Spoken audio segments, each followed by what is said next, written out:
The Unhappy Hour on the new AmericanMedia.com. All right, everybody, we are back. We have talked about March Madness. We talked about the Cavaliers. We talked about the MVP race. We have talked a little bit about Skid Row. We've talked about Ferguson. Yes, I don't know what the heck is happening, but our show is turning into something amazing.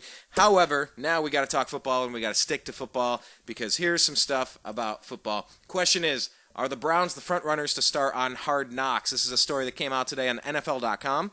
I want to get into it and get Zak's reaction. Make sure you're following Zak Baris. He's a lifelong Cleveland sports fan and NBA scout. He's on Twitter at ZBaris. That's Z-B-A-R-I-S. Hard Knocks might be on the verge of delving deep into the Cleveland Browns' factory of sadness. The Buffalo News, let me reset that. The Buffalo News' Vic Carucci, yes, who previously worked for the Browns' official team website, reported Sunday that Cleveland is the frontrunner to be featured on HBO's Hard Knocks training camp series in 2015. Back in 2013, the NFL owners decided that a team could be forced to participate in the reality television show if no franchise volunteers, and the team, here are the stipulations. If the team, number one, does not have a first-year head coach, because they said that would be too disruptive. 2, has not been to the playoffs in the past 2 seasons. Okay, has not appeared on Hard Knocks in the past 10 years. Or you can't have made the playoffs in the last 2 years in order to be on Hard Knocks. That's if no franchise volunteers. Oh. That's the key. So if you have just Tennessee Titans or Oakland Raiders, they volunteer and they want to do it and they're picked, okay, fine. But say nobody volunteers, as long as you don't have a first-year head coach, if you haven't been to the playoffs in the past 2, whatever, and if you haven't appeared on the Hard Knocks in the past 10 years. So the Browns are one of 9 teams, the Buccaneers, the Giants, the Jaguars, the Rams, the Redskins, the Texans, the Titans, and the Vikings, that could be forced to participate if no team volunteers. While Browns owner Jimmy Haslam might not want his enterprise dissected by cameras, Cleveland would provide an array of intrigue after a limp 2014 season followed the tame Atlanta Falcons. From the interest surrounding first-round quarterback Johnny Manziel, who will be fighting for a starting job and has spent time in a treatment facility this offseason, to general manager Ray Farmer's wayward texting scandal last season, the plot lines are thick and intriguing before pads ever hit. Head coach Mike Pettin could become the star of the show. Actually, he could. He could become the star of the show. The second-year coach is not afraid to speak his mind. It would provide a strong character for NFL films to build around. Pettin was on the Jets staff in 2010 when Hard Knocks traveled to Florham Park. That season lives atop the pantheon in the show's history. If the Browns are selected as the case subject, there is no doubt it would be worth viewing, even for those not living on the shores of Lake Erie. Wow, this whole thing didn't even mention Josh Gordon. What do you think of this whole thing, Zach? What do you make of this? I'm all for it. It brings Cleveland more exposure. I'm all for it. I like it. More exposure. All for it. Could it possibly have a negative effect on the team, which is why so many teams don't volunteer? I guess, but, I mean, what negative effect could it have on the Browns? They've missed the playoffs every year for the past 15, 16 years, except for 1 year. What kind of more negative impact could it possibly have? When the first sentence outlines Cleveland comedian Mike Polk's Factory of Sadness reference, I think that, how much worse could it get? What are they going to take our team to Baltimore again? What's going to happen is it's going to start off with Manziel leaving rehab. Yes, it probably could. And Josh Gordon on a plane back from Colorado. Or Josh Gordon will not even be at camp. I know. It's just so weird that Josh Gordon got suspended for drinking on a plane. That's not illegal. I don't know. He broke the rules for his suspension. It is what it is. He was not allowed to drink. All right. I know. He did it anyway. Okay, now, I would like to see it. I think it would be great. Because whatever, why not? Somebody's got to do it. And of course, the plot lines with Manziel and Rehab and the team in flux and a new head, I think it makes the most sense. I think it'd be amazing. I'm all for it. Now, I'm all for it also agreeing and understanding that it could be a terrible idea. But hey, if they're going to force a team, you might as well force us. Why not? I don't know.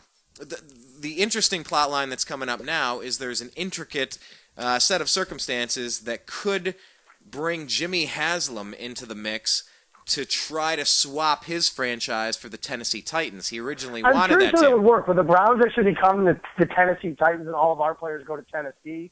Or how does that work exactly? Or does he just take over the Titans and we get a new owner in Cleveland? Wow. Can we lobby to just get new players and just hit reset and take I don't want the Titans players. They're even worse off than we are. Is that humanly possible? We won 7 games this year. They won like 2.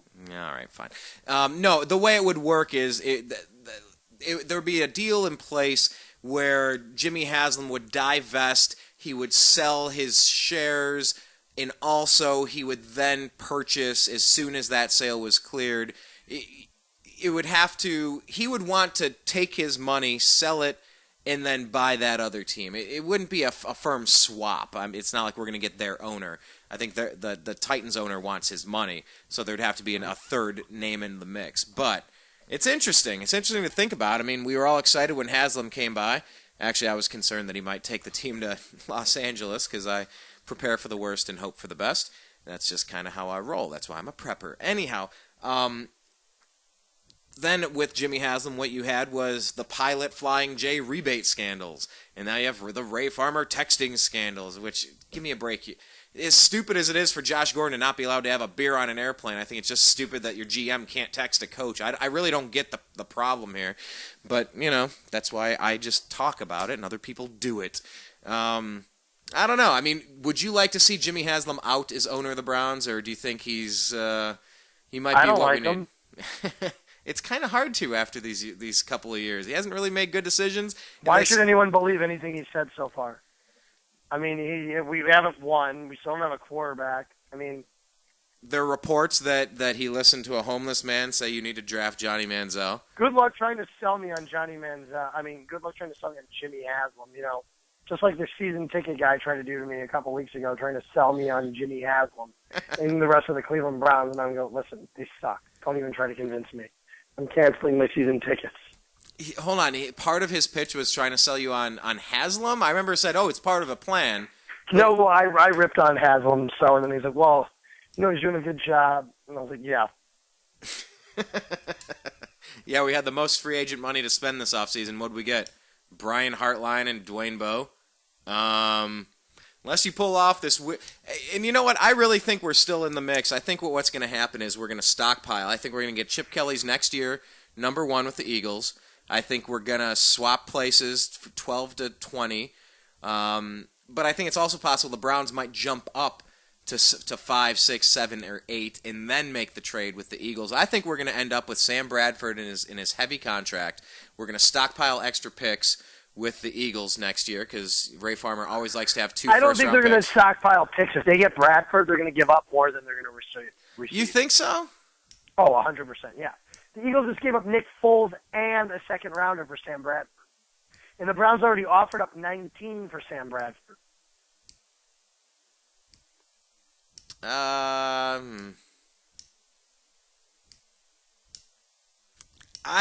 just got to think that something is brewing. And we know that Ray Farmer, that he likes to make weird trades. Jumping down last year, passing on Sammy Watkins, and then getting Justin Gilbert, and then trading back up into the mix, and stockpiling extra number 1s. And I don't know. I feel like the Eagles really want Mariota. Do you believe the reports then coming in that the Browns want Mariota, that we want to just go up and get him instead? I really don't know what's to believe and what not to believe right now. I really don't. I could not tell you for the life of me. And that's kind of the beauty of this time of year. All the intrigue. Maybe I'll bring out that Kevin Costner movie and watch Draft Day again. Maybe it's about that time. Sonny Weaver Jr. Well, hey, I guess then with the NFL suspending the blackout policy, I said this before, I really don't understand why when there's not enough interest in your team, the NFL's like, okay, well, we'll show them. We just won't show them the game. It makes as much sense as Obamacare forcing you to buy insurance that you can't afford by fining you. Okay, well, you don't have money to buy it, so take more money away? How is that going to get you health insurance if that's the end goal? What do you make about the NFL? What they're saying is they're saying bye-bye to blackouts, at least for 2015. No NFL games will be blocked from local television next year, the league said Monday at the owners' meetings. The teams voted for a 1-year suspension of the long-standing blackout policy for the preseason and regular season.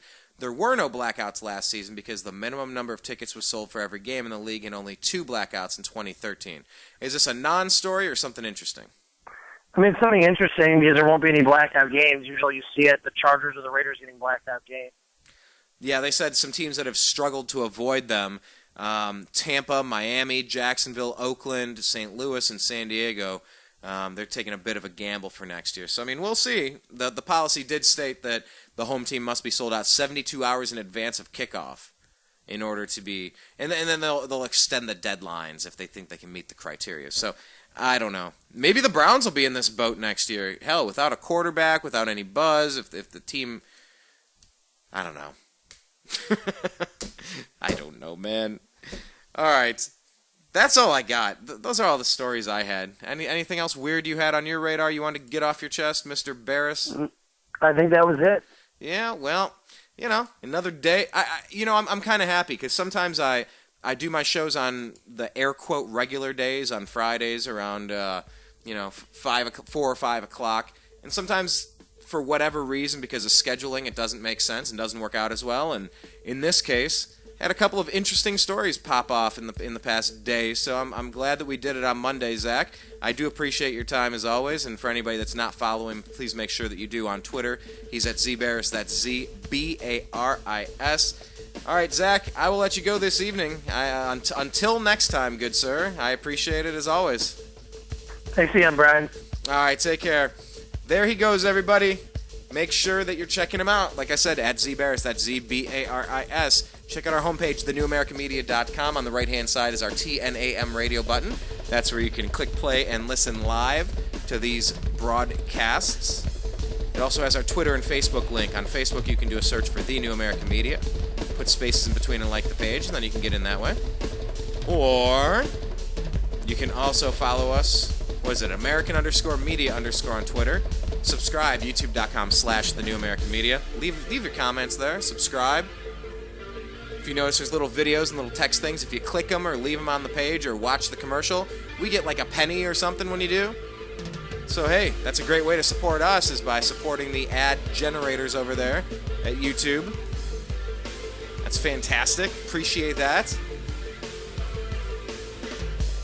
And I'll tell you what, I really want to just go celebrate a Cleveland Cavs victory in the NBA Finals. March Madness is starting to kind of get into full swing. Starting to really get to the nitty-gritty of this. Getting into the NBA draft time. But really, NFL draft time, and now it's NBA playoff season starting in just a couple of games. I'm so excited. It's so nice to have LeBron James back and Kyrie re-signed and Kevin Love and all these great acquisitions from Mozgov to Smith to Shumpert to, and keeping Thompson. And there's a lot of reasons to be happy if you're a Cavs fan. So even though my show's called The Unhappy Hour, I'm going to go ahead and call it The Happy Hour. And I'm going to shut up so you can listen to Johnny Rab and Sean Flynn on this project for Twist of Nothing's Metro. I appreciate you. I love you, and peace. Check out some good drumming.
It's the Unhappy Hour.